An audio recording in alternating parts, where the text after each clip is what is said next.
Hello everybody, how you guys doing? Hope you're doing well. I want to thank you for tuning into another edition of Truth News. I'm CJ, your host of Truth News. It is October 19th, 2017.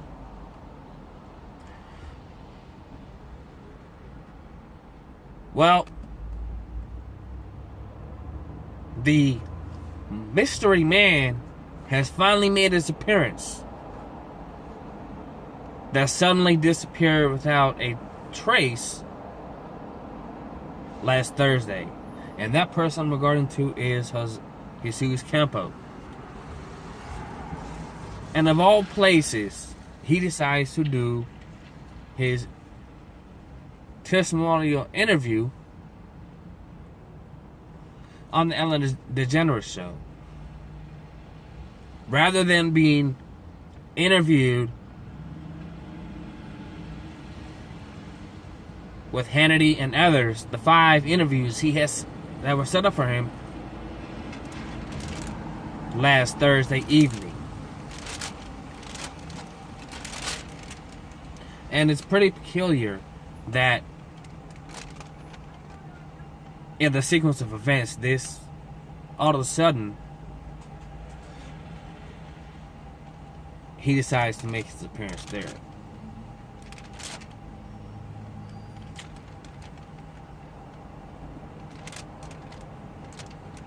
Now, before I go into that topic, upon my own research that I've been conducting, I wanted to find out more about who this Troy Goff character is that has been placed in front of the Campos residence in Las Vegas. I caught wind of this by the investigative journalists that have been down on scene, such as Laura Loomer. Great work, by the way. I give her a lot of credit for what she's doing. Jake Morphonios has also been there and is still there, trying to get to the bottom of this. And also Jason Goodman. Now, Laura Loomer and Jason Goodman both went to the residence of Jesus Campos. And each time that they went there was a security guard, if you will, by the name of Troy Goff, if that is his real name. Now, we've all seen the video that they put out on YouTube and on the social media page. So in a sense, I kind of followed in their footsteps, even though I don't have the ability to be there. I started digging on the internet to find anything on this guy, and it's true, his Facebook page has been deleted.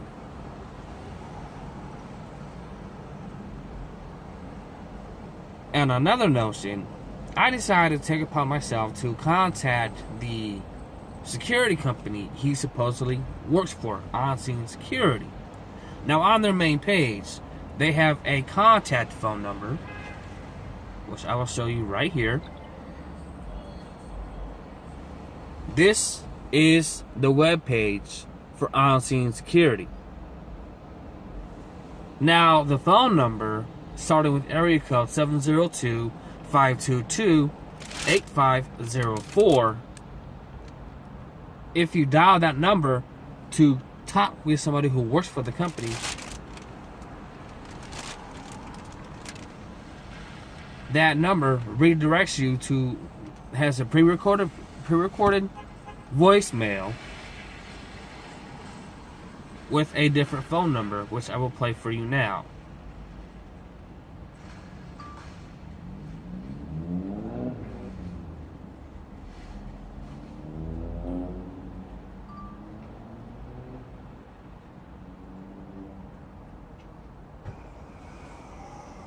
If you can hear the audio.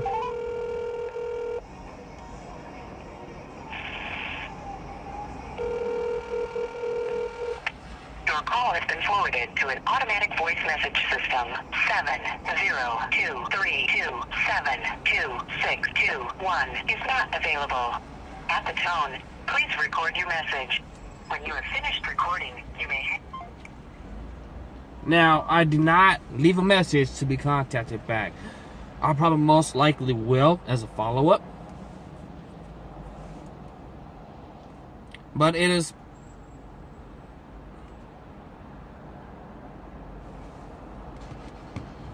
very odd that if a company has a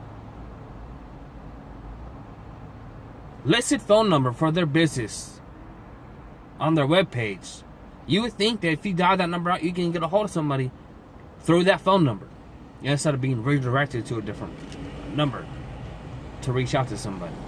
But not in this case. When I dialed the number, that was the recording that popped up from the phone number that is listed on OnScene Security's webpage. Now, another interesting about OnScene Security, they only seem to service the Southern California area.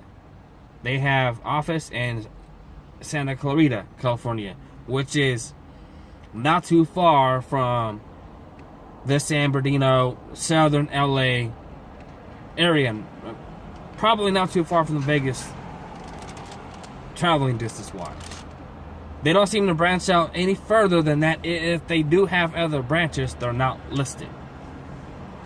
But those are ones that are listed specifically in relation to OnScene Security and where they operate from.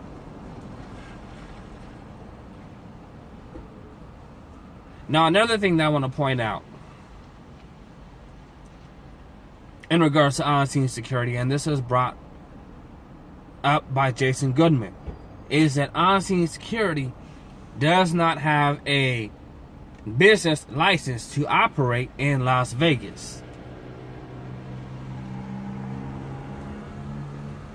So, therefore, that security company has no jurisdictional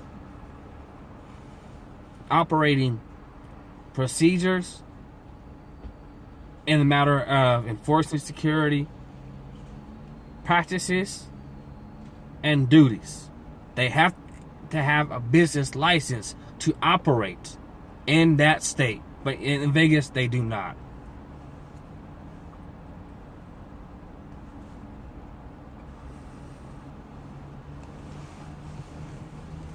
So with all that gathered and on the table before you, my thought is this, is that OnScene Security appears to be a legitimate operation on one hand, but on the other, you can't reach out to anybody. They don't have a business license to operate in Las Vegas, but yet they have personnel there guarding the Campos home.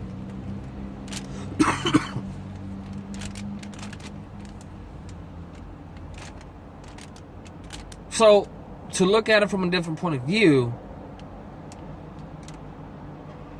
it almost seems like that they're a front to a bigger picture. Now, the finder of OnScene Security is a county sheriff veteran for LVMPD.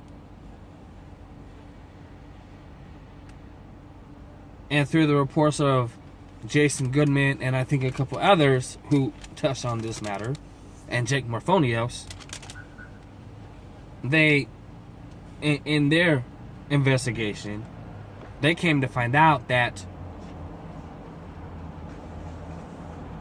the founder of OnScene Security continues to aid the LVMPD in its investigational work.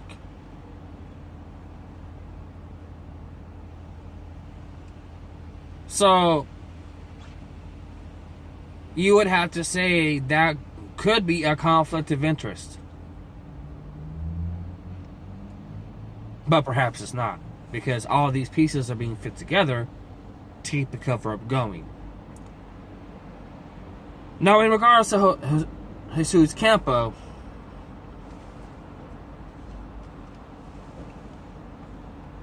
as I was researching, I found an article which is quite shocking, and you might be up for a surprise as well.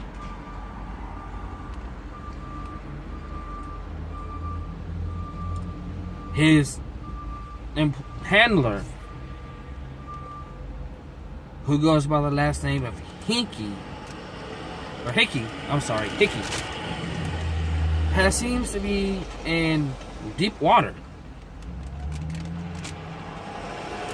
This article comes from yournewswire.com, and it was published October 17, 2017. The feds raid home of Jesus Campos' handler. Jesus Campos' union handler and spokesman David Hickey has had his home raided by federal agents on charges of corruption and racketeering. Hickey was in Las Vegas last week serving as Campos' official security spokesman before the security guard mysteriously vanished. Nobody is seen from Campos publicly in over a week, including Hickey himself. TruthPunterReport.com reports federal agents raided Hickey's home in Troy, Michigan, and seized evidence as part of a corruption and racketeering probe. According to federal records, Hickey was suspected of stealing money from union members employed by a NASA Space Center and nuclear power facilities. Federal agents also raided the union's headquarters in Roseville, Michigan. Both raids were in 2012. Among the items seized from Hickey's home were crates of new unopened magic trick kits. Hickey, in addition to being a union boss and a Campos handler, is also a magician, and that is not a joke. The revelation that Hickey is also a magician immediately raises a legitimate question. Did the union boss help Campos disappear? Hickey did not return any requests for comment. We sent a reporter to Campos' home in Las Vegas as well for comment. An armed security guard refused a reporter access to Campos' house. And to this point, no charges has been filed against Hickey. But charges have been filed against Hickey's union underbosses. Many charges. In October 2016, Hickey's predecessor, union president Devon Madre, pled guilty to embezzling funds from Campos' union. She was fired and sentenced to federal court.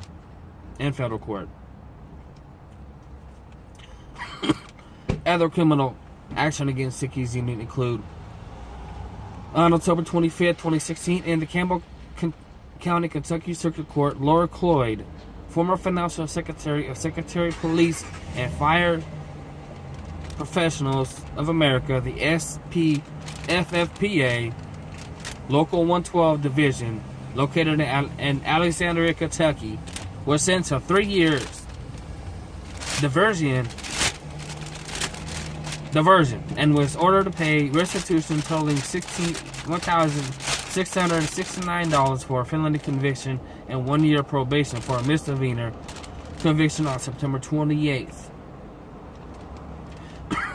Chloe pled guilty to theft and by failure to make required disposition of felony and theft by unlawful taking of under $500, which was considered a misdemeanor.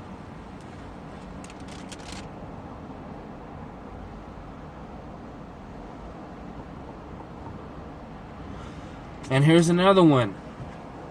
On May 30th, 2013, in the U.S. District Court for the Eastern District of Louisiana, Wayne Patrick Bowdoin, former president of PFA, Local 709, located in Houma, Louisiana, pled guilty to a one-count information for embezzlement of unit funds in the amount of $16,367.96. In violation of the 29 United States Code 501C, the guilty plea follows an investigation the OLMS district office. So,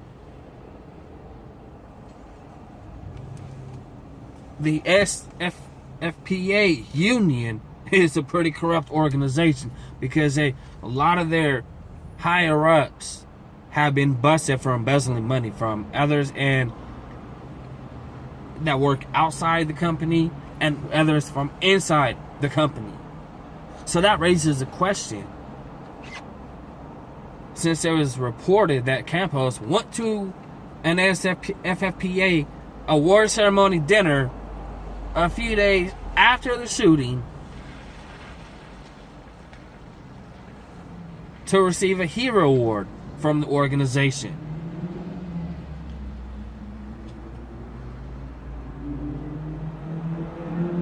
What else was involved during that ceremony? Did he receive a lump sum of embezzled funds from somebody to keep his mouth shut and to keep the mirage of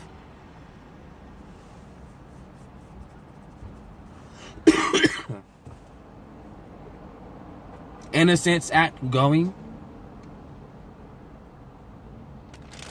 Or is there other nefarious behavior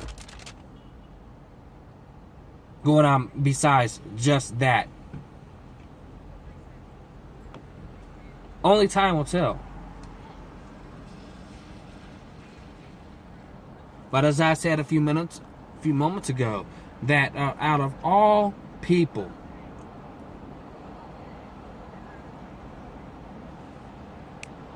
to be given a testimonial to, Campos goes to the Ellen DeGeneres show,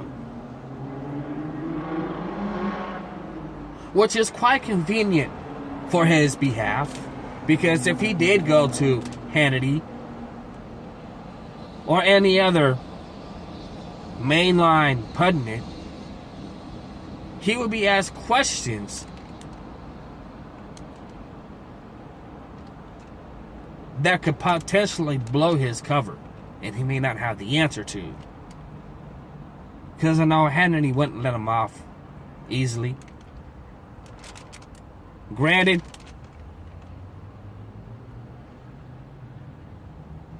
Fox News, they're good for some things, but not for others. But MSNBC and the like, you can forget them. But he was still scheduled to appear on those channels.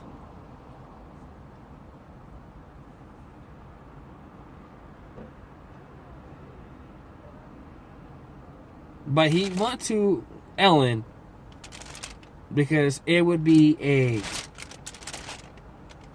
very light interview, and he could tell his scripted piece the way it was set out for him.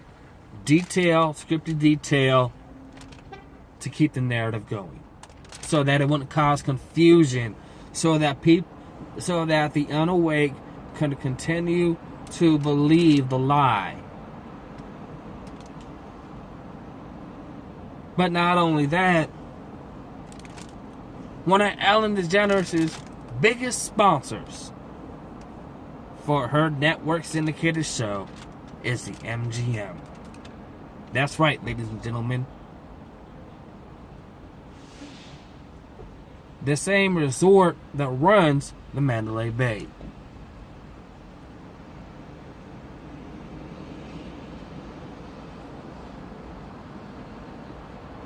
Can he say conflict of interest? Now, if someone's supposed to be giving their testimony and giving the truth out on their account, you would think not to be encompassed by anybody or have any kind of involvement with anybody that had an affiliation of any kind to where this event took place. But that's not the story here. Nope, he went right up on there.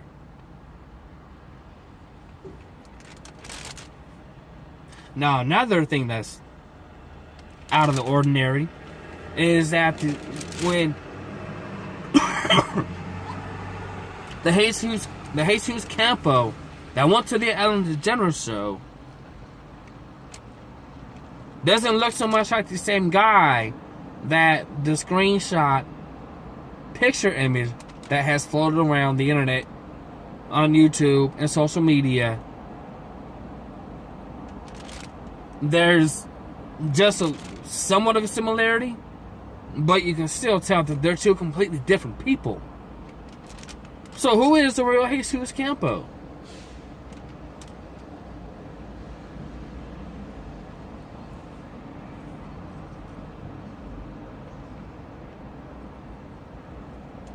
That question will remain to be seen and hopefully answered in the near or maybe even the distant future. As long as we stay on top of this and still cover other topics that are just as important. And not let this one be pushed to the back burner.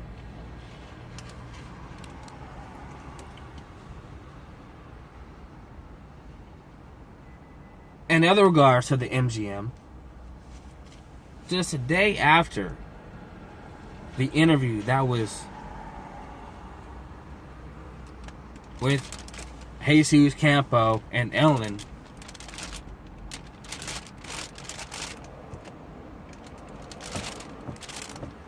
the MGM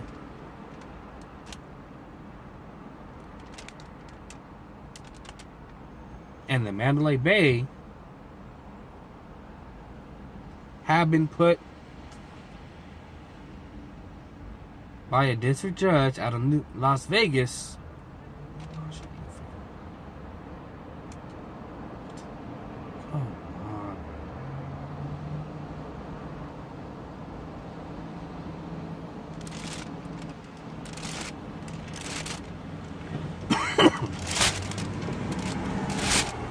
An attorney down in Las Vegas has put a 30-day restraining order against the MGM and the Mandalay Bay to prohibit them from destroying evidence.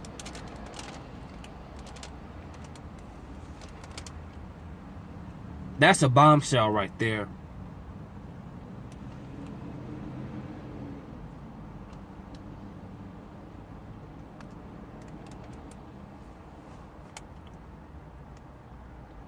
And for some reason, this article does not want to load.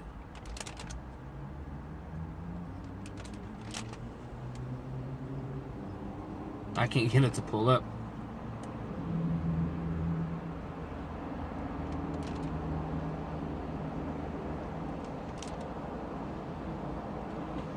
But I saw the video earlier today that the MGM had been put under a restraining order to prevent them destroying evidence in regards to the Mandalay Bay shooting. So it sounds like somebody who has a good conscience and wants this to remain a... Who knows if they will allow him to let the truth be known.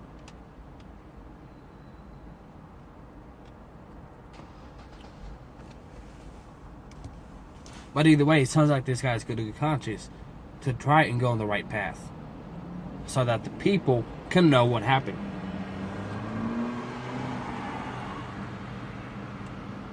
Unless, of course, he contend it along with this lawyer continues to push the narrative.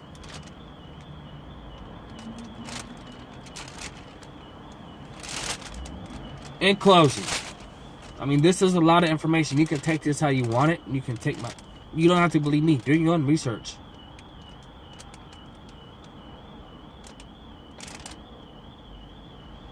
You can take it for what you want. But hopefully,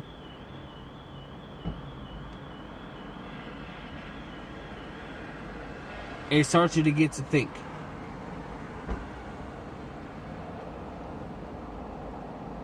I want to thank you for tuning in. Please share my work. You can like, comment, but at least share. And if you have any news tips regarding any subject, like I said before, I will keep it completely anonymous. you can send them to truthbusternews@gmail.com. Follow me on my Twitter page, Truthbuster News.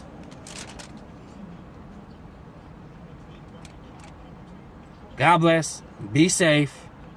Keep your eyes and ears open. Don't believe the mainstream propaganda. Don't believe the official story. That's what I'm trying to get across to you. Do not believe the official story. Do your own research. But prepare for what is going to come, because there's a lot more coming. I can feel it. God bless. Be safe.